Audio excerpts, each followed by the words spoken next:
Okay, back in action with the Urantia book. Unfortunately, folks, we are in a real quagmire here on this planet. It is going backwards every single day as far as going away from the divine plan of peace on earth, goodwill amongst men and women. And we are going more and more into the throes of evil, but that doesn't have anything to do with you and your journey into enlightenment and beyond, into spiritual truth, because you have the keys within you to transcend all of that. No matter how close it is around you, evil can be 360 degrees around you, but it's always out there, people. We have to engage with it in order for to bring it in here. Okay? It's always out there. You can wear the full armor of the Lord. I believe that's a Bible quote, but it's a reality. It is a reality that spirituality gives you that full armor. We're dealing with kindergarten here on this planet. The gods aren't up there shaking their heads going, oh, gee, what went wrong down there? Now they have Epstein class doing this and that. And they're just saying, well, let's let it play out. That's a rebellious, backwards, primitive, evil planet. We're going to quarantine what's going on there. Now remember, we're talking about the totality, the collective. That doesn't mean that everybody on it, everything that transpires on it is evil. But the ruling aspect of it, those who are in charge, it's been going on for hundreds of thousands of years, people.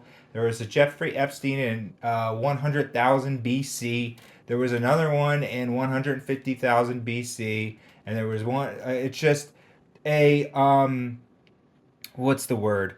It's just the history repeats itself, okay?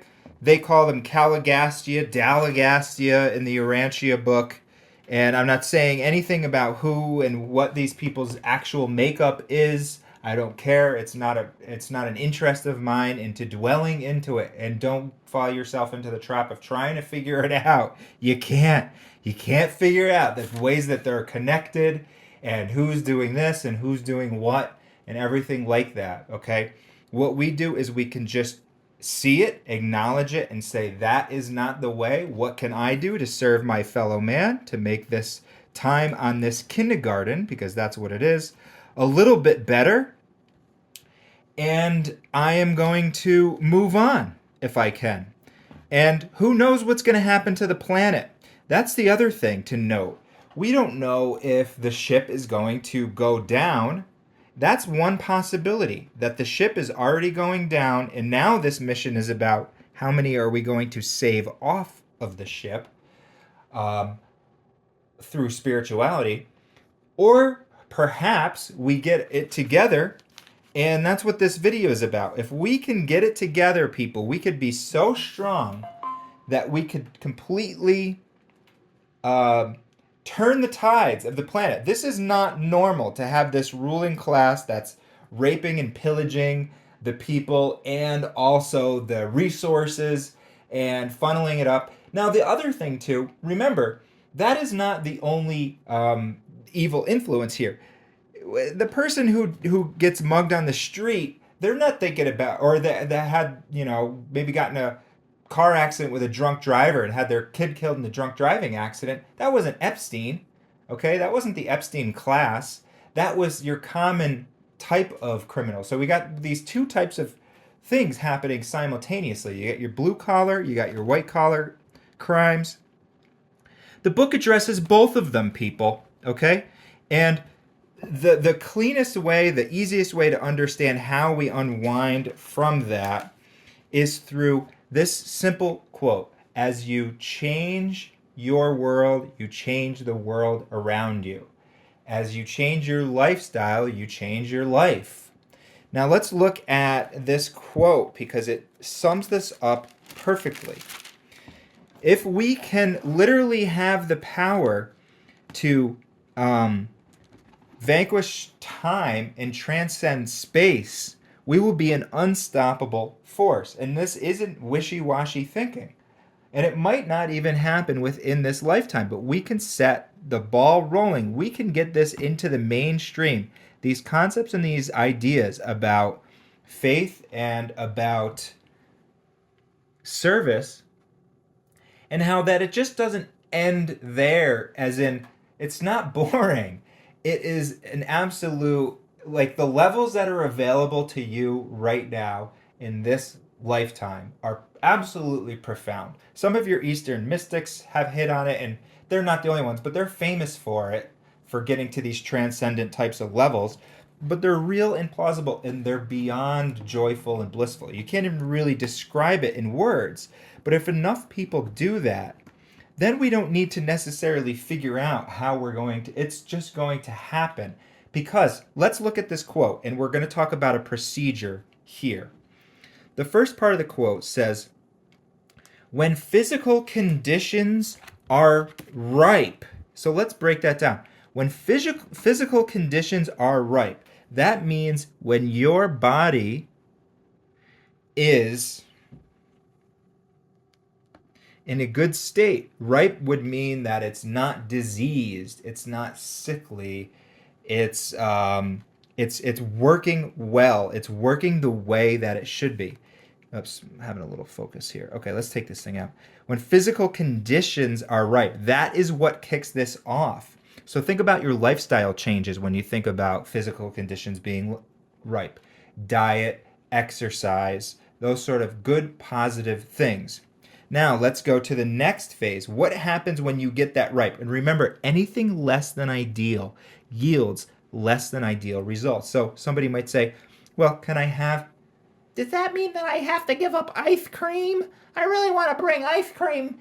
And then somebody would say, well, ice cream, fattening, plus you also have to engage in the whole cattle industry, which is an Epstein class type of industry. Then you also have to engage in the slaughter of animals, which is, if they're all tied in. Okay, I know you don't slaughter, but they hate having their babies ripped away from them. We're talking about feeling, thinking things here, people. These animals, okay, and to just use them like there are objects for our own ice cream, it's disgusting. And you're not going to reach these next levels. That's not ripe. And even from the medical perspective, look at your hamburgers, your heart disease, your meat causing cancers, people. Do you think that's ripe? Do you think you're going to get the keys to the universe if you're somebody who's having this mentality, well, on the weekends I can do it?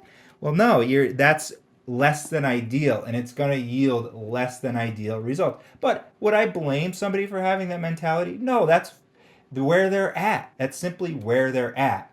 They're not selling their soul if they think of that. It's ignorance, and that's where error comes in. Okay, error is the next level of evil, because now somebody's engaging in that evil. The actual evil is the whole industry, the animal death and all that type of stuff. When somebody then begins to engage in that and think that it's okay, well, they're just making an error. Okay, they might have a couple facts to back them, but they don't have the total picture. So that's error. It's still evil. When they start to deliberately do it, like if somebody's going to make money off of it, or if they're going to lobby to get various laws and regulations changed so that they can put the animals in smaller and smaller cages so they can make more profit. And we're just talking about one industry, people. You can look at all of these weapons industry. Okay, that's another one. The sale of arms. You have your human trafficking. All of these types of things. And then even your commercialism, like your Pepsi or something like that. Okay, they know that it's making the people sick. So when they engage in it now on large scale to enrich their own pockets, now it's moved to a level of sin when it's more of a deliberate type of thing, and you're not just making an error and you say, you know what, fuck the people. I'm going to put this in my pocket because I want to enrich myself. I don't care if it destroys the whole world. Now we even know, remember there was that whole thing about the cattle saying that the methane gas from the cattle was adding to global warming. That is an actual fact. People brush that off because they thought it was absurd. Cow farts. Well, it's actually their burps. And it actually is an actual fact. You can look that up. That cow burps are contributing massively to the warming of the planet because they trap a lot of gas. That type of gas traps a lot of heat, okay? And so there's another way. You see, they're all tied in. All of the problems of the world are like knots in a jewelry box, and they're all enmeshed. They're all tied in. You can't try to figure it out. You got to go for the next route, which is to the heart, to the transcendence, to the God within you, and then everything becomes clear. So, but now let's look at this next part. Okay, so that takes care of physical conditions. Right.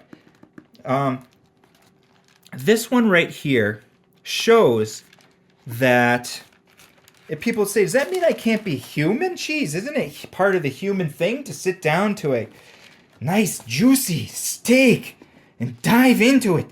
Well, here, this explains it. This explains it very well. Okay, it says the goal of human self-realization should be spiritual, not material. The only realities worth striving for are divine, spiritual, and eternal. So, if that's just something that maybe you did, or you're not thinking about it and you did it, that's okay. That's one thing. But if you're striving for that, like, oh, I am a capitalist, and the more that I have, the better car that I have, okay, that's not worth striving for.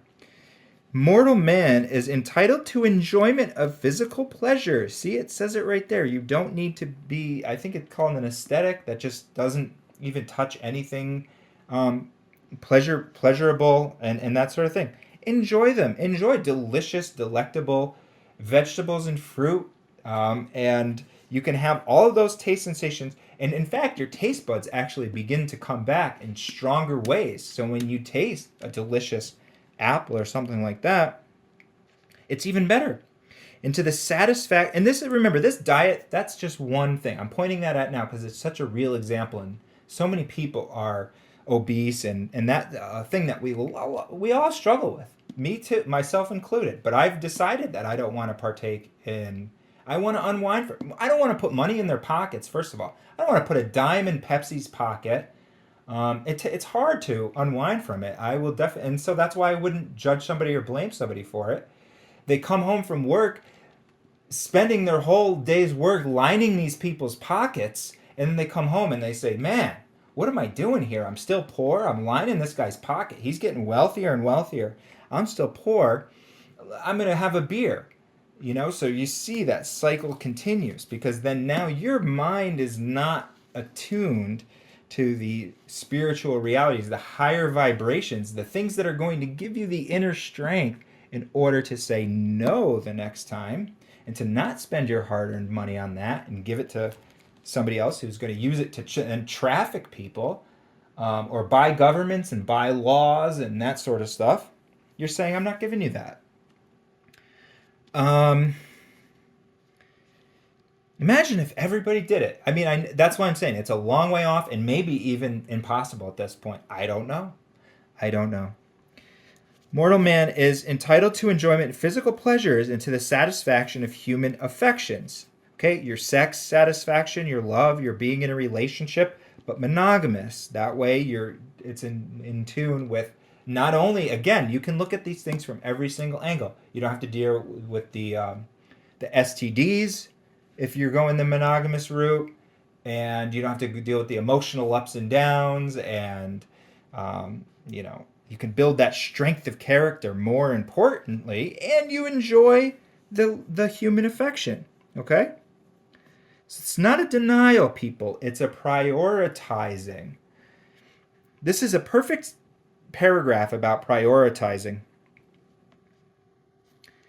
He is benefited by loyalty to human associations. Go out, have fun, go to the dance, do whatever. And temporal institutions, okay, so you have but they are temporal. But these are not the eternal foundations upon which to build the immortal not the eternal foundations upon which to build the immortal personality, which must transcend space, vanquish time. That is heady stuff right there. The ability for your personality to transcend space. We thought we needed to make a machine in order to do these sort of things, right? Vanquish time. But no, your personality, because it's indwelt by the eternal God, has the ability to do these things. Vanquish time. Time is not a reality. Again, it's a relative reality. And achieve the eternal destiny of divine perfection in final later service. Okay? The joy of amazing service and achieve divine perfection. And so somebody's going to say, oh, well, gee, can't I bring my ice cream along to vanquish time? Fuck that. That's what I say. I'm more interested in this. And if I have to hit on ideal in order to get there, I'm going to let go of all of it. Well, I mean, and it's not, you don't have to let go of all of it. I'll let go of all the things that have the downside. We have a way of living a lifestyle that doesn't have a downside. And then the book even teaches that you can go up to 300 to 500 years of age on normal planets. But that could be available to us because then we're transcending space. There's literally nothing that isn't available when we're talking about the power of God. And the only thing that's not available is that you can't continuously do evil and have that be your ascension plan in the universe. You're just going to eventually hit a brick wall. So nobody's telling you that you can't do these things.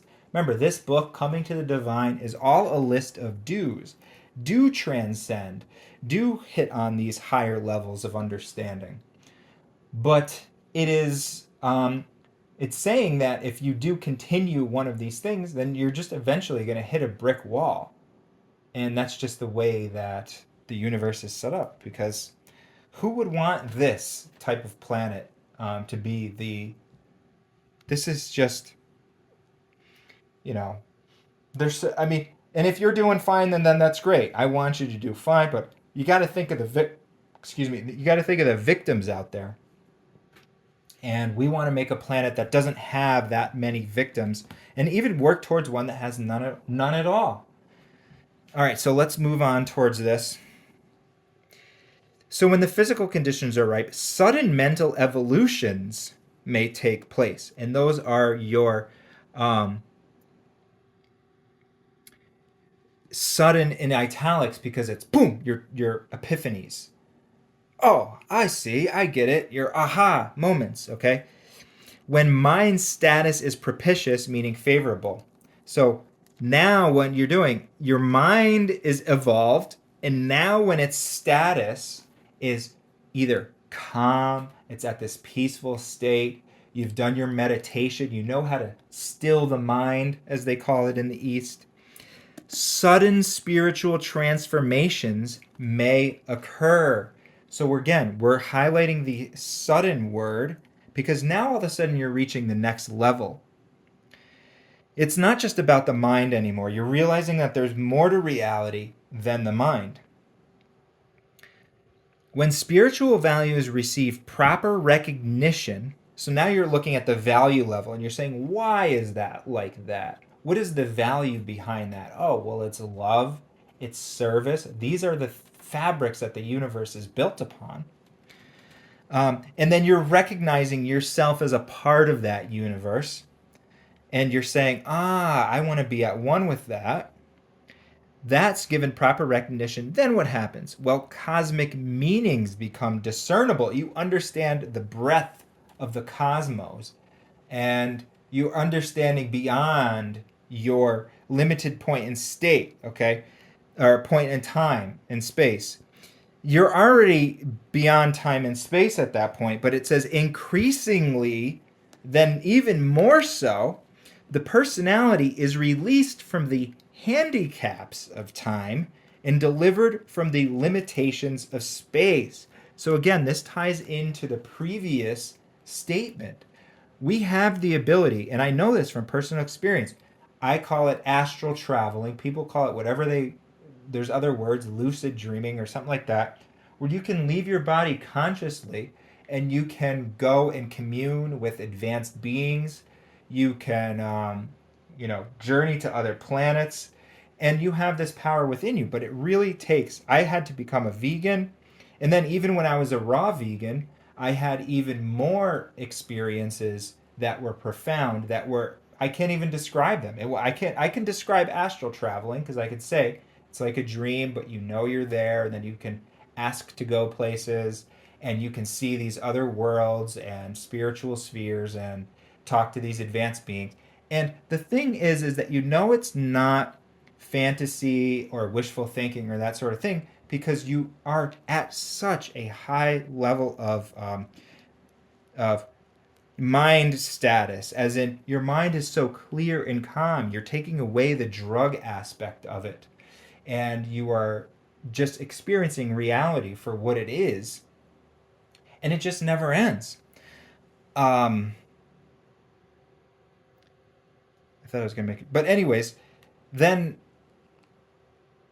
the more ideal, even than the whole astral traveling thing, which is a definite example of this delivering from limitations of space. And like I said, this isn't necessarily the goal to say I'm going to do this so I can. These are just, it's to say that it's not boring.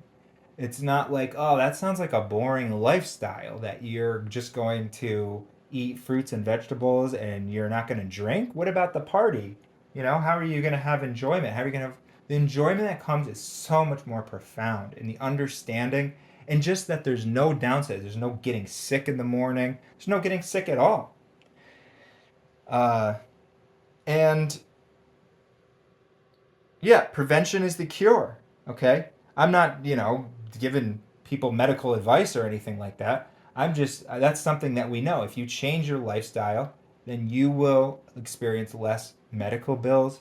You'll live longer and all that sort of stuff. The forces are up against us here, but wear the full armor of the divine and you can transcend these types of things and you can make those positive choices rather than feeding into it. I can think of no other way other for us, this planet, to come along. We've had all the philosophies on the entire, we've had them all. They've all come and went. We've had all the different books. We've had all the different brilliant authors. We've had all the religions.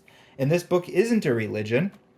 It's a spiritual revelation. Okay, it's a revelation, and then when you see that, you can really start to get a understanding of how this is going to occur. We have to take it to the next level.